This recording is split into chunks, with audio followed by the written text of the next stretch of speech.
Bonjour et bienvenue dans le podcast Parole de Crack. Le concept est simple, des invités incroyables, des discussions passionnantes et bouleversantes d'horizons divers, tous connectés ensemble, mais aussi avec vous. Bienvenue dans le multiverse. Parole de Crack. Salut les amis, j'espère que vous allez bien. Très heureux de vous retrouver aujourd'hui pour le deuxième épisode du podcast Parole de Crack. L'envers du décor, c'est la thématique dans laquelle on va aborder cette semaine. Mais avant d'aller plus loin, je tenais fortement à remercier toutes les personnes qui m'ont envoyé des messages d'encouragement, des messages de soutien à la suite du premier épisode qui est d'ailleurs toujours sur YouTube avec deux invités exceptionnels que j'ai reçus. Force à vous les gars encore, merci d'être passés. Vous repassez quand vous voulez. Et cette semaine, on a un invité exceptionnel avec qui on a discuté longuement sur les coulisses d'un programmateur. Donc, sans plus tarder, je vous invite à suivre l'épisode rapidement. Merci à vous. Bienvenue dans le multiverse. Bienvenue dans Parole de Crack. Quoi qu'il en soit. Bah oui. Ok. Et donc là, ça fait quand même plusieurs années déjà que tu fais de la prog. Ouais. Et que tu connais un peu les rouages, l'hiver, etc. de ce milieu. Quand tu dois certainement avoir des prérequis, toi en tant qu'individu, en tant que bénévole ou amoureux, passionné de cette industrie-là, sur ce que tu peux recevoir, peu importe que ce soit artiste ou équipe de l'artiste, tu as un minimum d'éléments que tu dois vouloir recevoir. Est-ce que tu peux nous donner quelques éléments Pour là-dessus?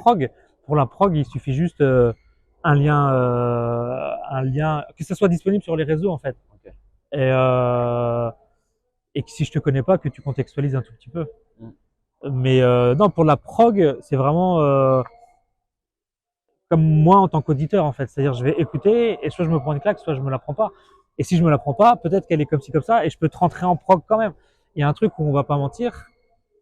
Quand je suis arrivé à la radio, ils ont dit que ça serait bien qu'on développe la prog Grand Ouest, donc notamment le niveau local. Donc c'est Nantes, Loire-Atlantique, ça peut être la Vendée, ça peut être Maine-et-Loire, etc. Un côté ouest assez élargi, tu vois. Mais on descend pas jusqu'à Bordeaux ni trop haut. Si tu m'envoies ton projet, je dis normalement si t'étais pas dans le Grand Ouest, j'aurais pu rentrer un morceau qui me plaît. Si t'es dans le Grand Ouest et qu'on m'a demandé de développer le Grand Ouest et que ton morceau mérite d'être écouté, je vais rentrer le projet en entier. D'accord. Parce que j'estime que ça peut t'apporter de la visibilité. Après, faut pas être dupe, hein. La radio, elle fait 20 000 auditeurs par mois, c'est très bien. Mais les web radios avec des thématiques, c'est beaucoup moins. Et les passages sur le site internet, les clics sur le site internet, c'est beaucoup moins. Mais par exemple, si tu t'inscris sur la prog et que moi j'ai rentré ton truc sur la prog, tu peux jouer un morceau à toi toutes les heures. Donc quelqu'un qui va écouter la prog, potentiellement, il tombera sur un morceau à toi toutes les heures. C'est top. Alors c'est pas un raccourci de fou, ça va pas te faire découvrir. Mais je pense qu'il faut saisir toutes les opportunités. Il y a beaucoup d'artistes qui percent, qui popent très vite, qui acceptent des grands médias généralistes, comme j'ai dit Combini tout à l'heure, ou GQ, ou Quotidien, enfin peu importe, et qui négligent un petit peu la base des gens qui écoutent vraiment les projets en vrai. Je vais pas dire Combini parce que Sandra Gomez, elle vient d'arriver en chef de musique il y a pas longtemps et qu'elle est très très carrée. Mais en fait, si tu travailles pas la base de la musique dans laquelle tu veux t'épanouir, percer, etc., c'est un effet de mode. Tu peux passer très vite. Donc il faut vraiment sécuriser la base. C'est ce qu'on entend souvent et c'est tout à fait logique. Ouais. Parce que sur du long terme, c'est cette fan base ou c'est cette base-là qui va porter le projet sur du long terme. Il faut se faire connaître. Si on prend l'exemple de Lala Ace, Lala Ace, elle était hyper trendy, sa manager, elle était truc de Roland Garros, truc de Elle, des magazines presse féminine, de la fashion et tout.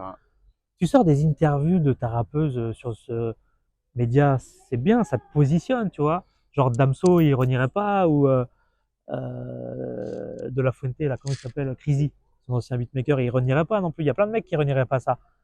Et si t'as pas une assise dans le rap, et en vrai, on voit ces projets, ils ne prennent pas parce qu'il y a l'assise, elle n'est pas assez large au niveau du public. Ça, c'est mon point de vue. Je suis pas aux manettes, hein. C'est hyper facile d'être là et de juger le travail fait. Mais je pense que chacun quand même un tout petit peu apporter à son échelle, à son niveau, mais surtout en tant que surtout dans le milieu rap où on sait que la communauté, la base, elle est plus qu'importante. Que c'est pas pour dire que dans d'autres styles c'est pas important, mais il faudrait avoir une certaine forme de reconnaissance. C'est pas comme une musique pop qui va être populaire ou Ouais. ça peut jouer un peu partout. Le rap est assez, pas unique parce qu'il y a d'autres genres, mais par exemple, regarde, un rappeur, il va faire son premier projet, il va en vendre 1000. Il y a une notion de crescendo et de progression qui est assez unique dans le rap. Un mec comme Christophe Willem, quand il fait, je sais plus quoi, Popstar ou Nouvelle Star, bref, le premier, il en vend 850 000. Le deuxième, il en vend 30 000. Parce que, en fait, c'est un effet de mode, tu passes à la radio et tout. Mais sauf que tu ne peux pas savoir, tu ne construis rien. En fonction de la tendance du Tu vas moment. sortir un autre album, le deuxième album, c'est rarissime. Les artistes mainstream ou le deuxième album, tu concrétises encore plus que le premier. Enfin, je veux dire, il n'y a que dans le rap où tu as cette notion de on développe, on développe, on développe. Peut-être qu'on réfléchit trop.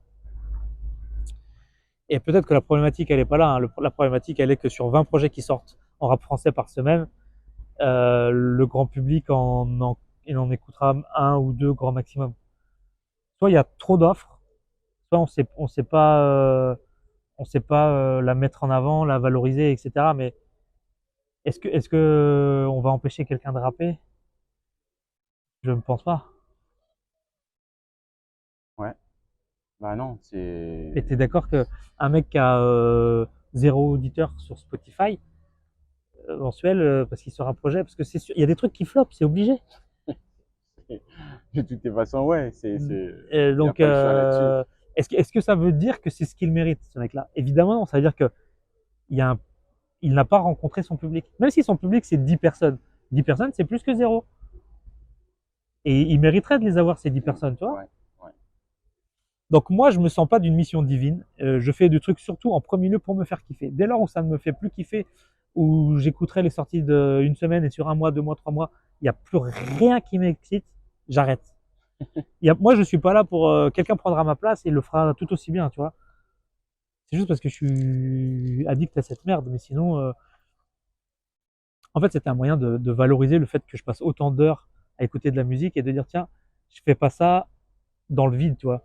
Ça me plaît, ben, j'ai une casquette en plus qui est programmateur. Ça me plaît vraiment, j'ai une casquette en plus qui est, je peux t'interviewer. Voilà, tu vois, mais les choses sont simples. Il n'a jamais été question pour moi de prendre de l'argent dans ce truc-là. Je pense que la notion de vouloir en vivre, c'est un peu une désillusion. Si ça peut vous intéresser, puisque par contre je ne suis pas contre les gens à écouter mes interviews, vous pouvez aller écouter l'interview que j'ai fait de Crocodip, qui est chargé de label, chargé de développement de projet chez Demain Pias, qui est la branche hip-hop rap de Pias. Ça fait 8 ans qu'il est dans le label. Et lui, il a commencé en faisant des choses bénévoles sur le bon son, lebonson.org, dans une démarche de peut-être potentiellement obtenir un stage, puis obtenir un contrat, etc. Moi, j'ai dissocié toujours les deux étiquettes. Je veux avoir le droit de dire que c'est de la merde si je pense que c'est de la merde. Et il n'y a que la gratuité qui te le permet. C'est bien dit. Je sais pas. C'est tout bien résumé tout ça. Et sur les différentes interviews, en tout cas de ton expérience, quel artiste ou quelle rencontre d'artistes ou d'équipe qui t'a le plus marqué? Au début, quand on a fait ça avec Relaxer que du rap, c'était vraiment pour assouvir un truc très égoïste. C'est-à-dire les rappeurs qu'on écoutait quand on était adolescent, lycéen, tu vois. Quand on a fait Flint, ça nous parle à tous les trois. On était dans nos petits souliers avant, tu vois. Et en termes d'aboutissement, c'est une fierté. Joe Lucas, c'est pareil. Joe Lucas, en fait, t'as un rappeur soit parce que tu l'écoutes depuis longtemps, soit parce ce qu'il représente, ce que sa musique évoque pour lui. C'est-à-dire, à un moment donné, on s'est questionné de est-ce qu'on va démarcher des gens parce qu'on faisait des interviews que quand ils venaient en concert à Nantes à l'époque. Maintenant, j'ai un logiciel, je peux le faire interviewer n'importe où. Mais on se dit, tiens, il y a ce mec-là qui passe en concert à Nantes, est-ce qu'on l'interviewe? Sachant que aucun de nous trois était vraiment fan. En fait, nous, quand on fait une interview, on vit une interview, tu vois. C'est pas un truc genre, je suis content, j'ai de la matière. On s'en branle, en fait, de la matière. On voulait, enfin, il faut assouvir un plaisir personnel. Et comme on n'est pas, on partage après ce truc-là, Ouais. parce que ça fait de la promo pour l'artiste, etc., etc. L'interview de la Ace, moi j'étais comme un fou. Il y avait eu le concert avant, j'étais au premier rang complètement, je l'ai vu 4 ou 5 fois en concert. J'étais comme un fou, tu vois, la notion de ça va me parler en tant qu'individu, quoi. Ouais. Après là, j'ai fait Roca. Roca pour moi, j'ai fait Roca et le Kafir. J'ai fait Gros Dash aussi, mais Gros Dash, je l'avais déjà eu avec Ultimata, mais on avait fait ATK la même journée. Tout ça, c'est des noms où ça me parle parce que c'est des gens qui ont apporté au rap français énormément. Roca, le Kafir de la Brigade. Pour moi, je me dis, tu vois, j'étais un intervieweur comme ça.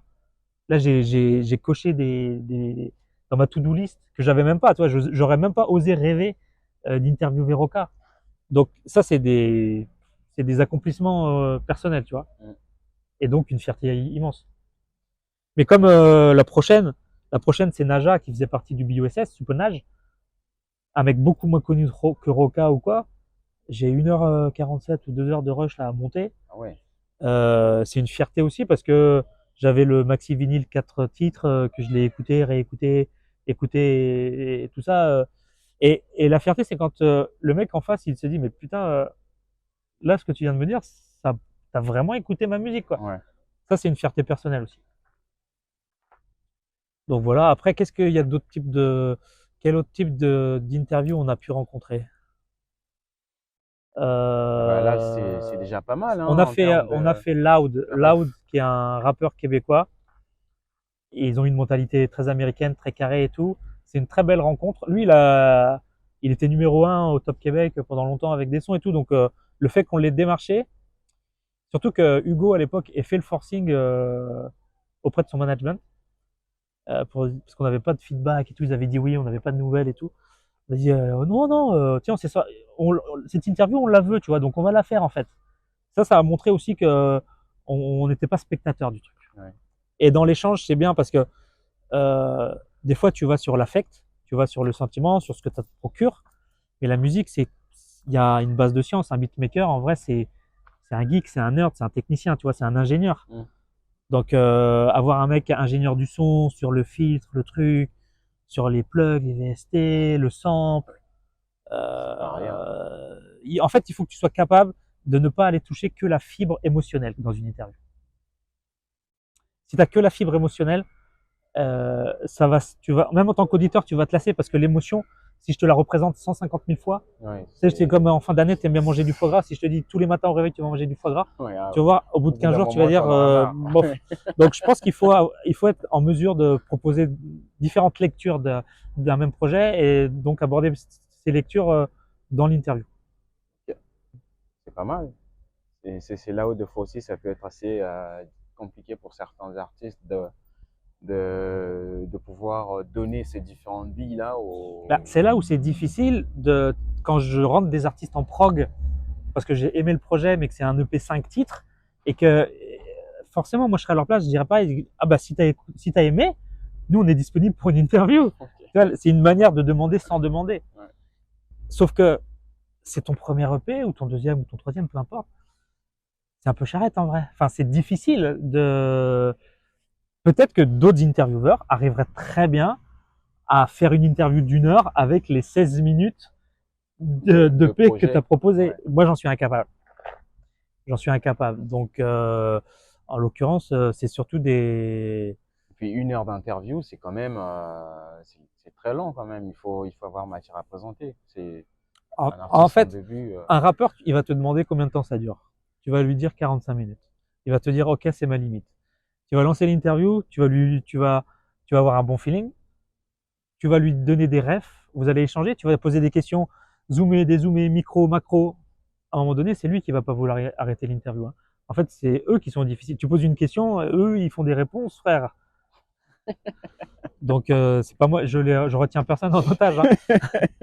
Très clairement. Après, ça peut aller jusqu'où ça peut aller, mais oui. C'est aussi, oui, c'est effectivement, c'est en fonction du feeling, de ce qui se passe, des rêves qui sont donnés durant l'interview, etc. Quoi. Les formats qui marquent. Moi, je suis très peu spectateur et auditeur des interviews des autres en soi parce que j'ai pas le temps. Je regarde juste qui ils interviewent et si je suis pas au courant de la sortie d'un projet ou qui va sortir bientôt, je note. Donc, tu vois, Driver, Mehdi Maizi, qui que ce soit, j'écoute pas les interviews. Sauf si je vais préparer moi-même l'interview de cet artiste à un autre moment. Bref. Mais les formats, je pense que c'est 50 minutes. Hein. Et il y a du montage toujours. Hein. Et Driver, il est inarrêtable. Hein. Il peut faire 4 heures s'il veut. Hein. Je pense que les auditeurs en ce moment sont demandeurs de ça. Ils sont plus demandeurs de ça que de dire la track 2, elle s'appelle Ciel étoilé, pourquoi? C'est un truc vraiment, une lecture vraiment basique.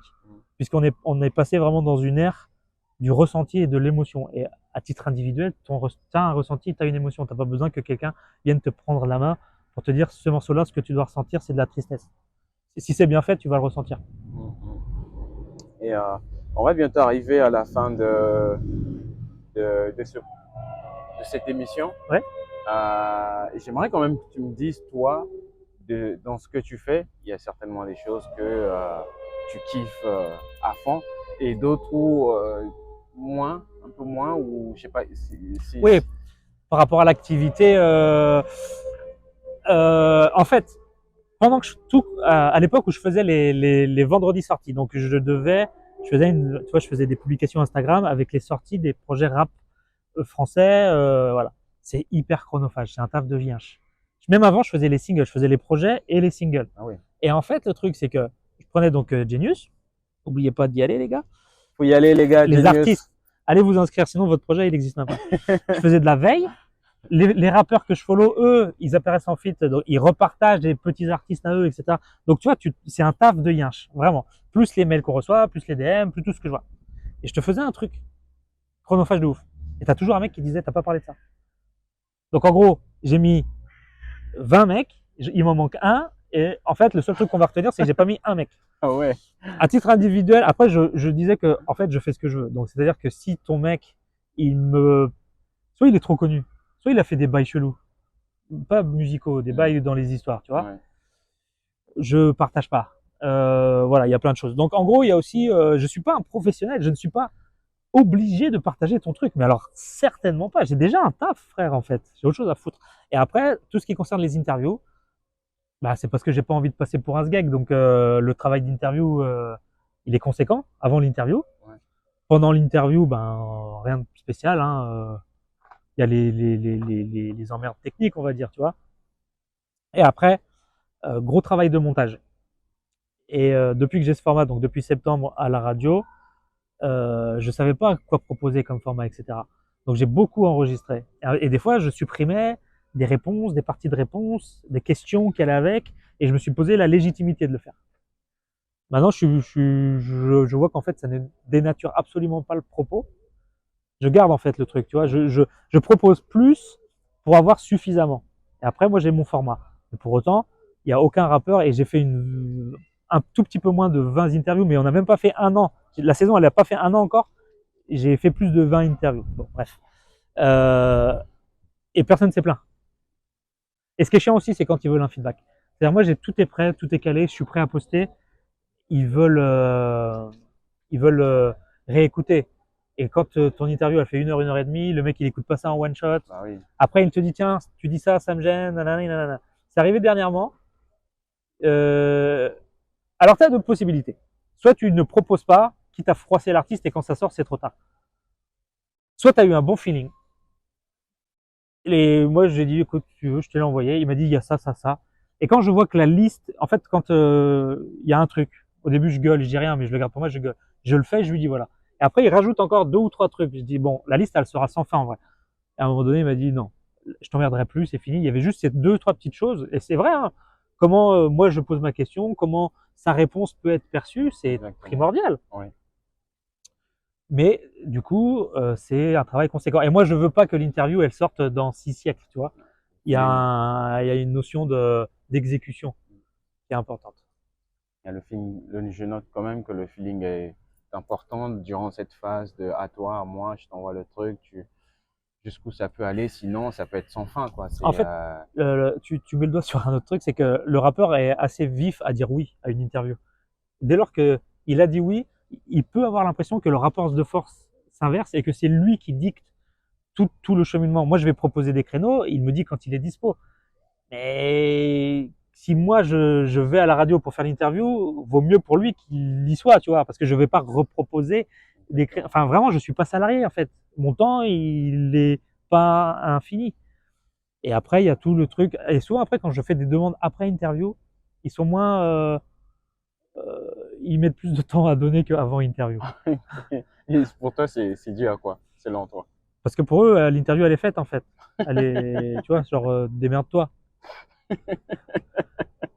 Mais c'est encore, je veux pas que ça soit interprété Oui, oui, non, comme mais un jugement de valeur ou on est quoi ou qu'est-ce. humain, on Moi, est il y a une humain. chose, c'est que je fais partie d'une petite radio, je suis bénévole et j'ai jamais demandé à avoir une exposition sur exposition. Donne-moi du respect à la même manière que je vais te donner du respect, comme si tu étais Daft Punk. Ouais, Donne-moi du respect comme si j'étais un gros. Enfin, en fait, c'est humain avant tout. Même d'ailleurs, on ne va pas citer de trucs, c'est humain. ouais. C'est-à-dire, en tant qu'individu, en tant qu'être humain, respecte-moi, je te respecte, on fait un taf et voilà. Mais en vrai, je dis ça, j'ai pas à me plaindre. Hein. Oui, oui, mais au moins, c'est quand même Faut le savoir. un poste C'est pour de. ça qu'au début, moi, de- j'ai pas voulu bosser là-dedans parce qu'on m'a toujours dit, ouais, c'est la plus grosse déconvenue, c'est les plus grosses désillusions, c'est quand tu taffes avec les gens qui t'idolâtrent. T'es déçu parce que c'est des êtres humains comme toi et moi et ils restent décevants Ouais, à certains égards. c'est ça. Ouais. Bah, il faut toujours avoir en tête que peu importe avec qui on peut travailler, ça reste des humains, quoi. C'est sujet à déception, sujet à plein de choses. Donc en soi, Et là où l'humain reprend le dessus, c'est que un artiste qui existe très peu peut te prendre beaucoup plus de haut que quelqu'un de très connu avec une très grande carrière qui est, tu vois, ça tient pas du tout. Moi, si tu es un artiste et que je te respecterai pas plus, je veux dire, en tant qu'artiste, tu existes et tu n'as pas, je n'ai pas à te faire un classement de le respect que tu mérites selon exactement. que ta flop ou que ta pop, tu vois. C'est un peu le problème des médias d'ailleurs. Ça, c'est un autre sujet. Ok, ok. Bon, un dernier mot pour clôturer cet épisode ou je sais pas, un Ouais, ouais. conseil. Pour bifurquer un peu parce que ça fait plaisir un samedi matin d'être là pour parler de sujets agréables. Je pense qu'il y a des milliers, des centaines de milliers d'hommes, de femmes et d'enfants palestiniens, par exemple, qui auraient aimé se lever un samedi matin pour parler musique, Exactement. qui n'en ont pas l'occasion. Pareil pour les Congolais, pareil pour les Ouïghours.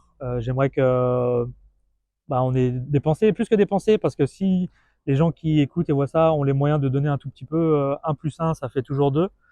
Et on n'oublie pas la Nouvelle-Calédonie non plus. La liste pourrait être tellement longue que le monde est assez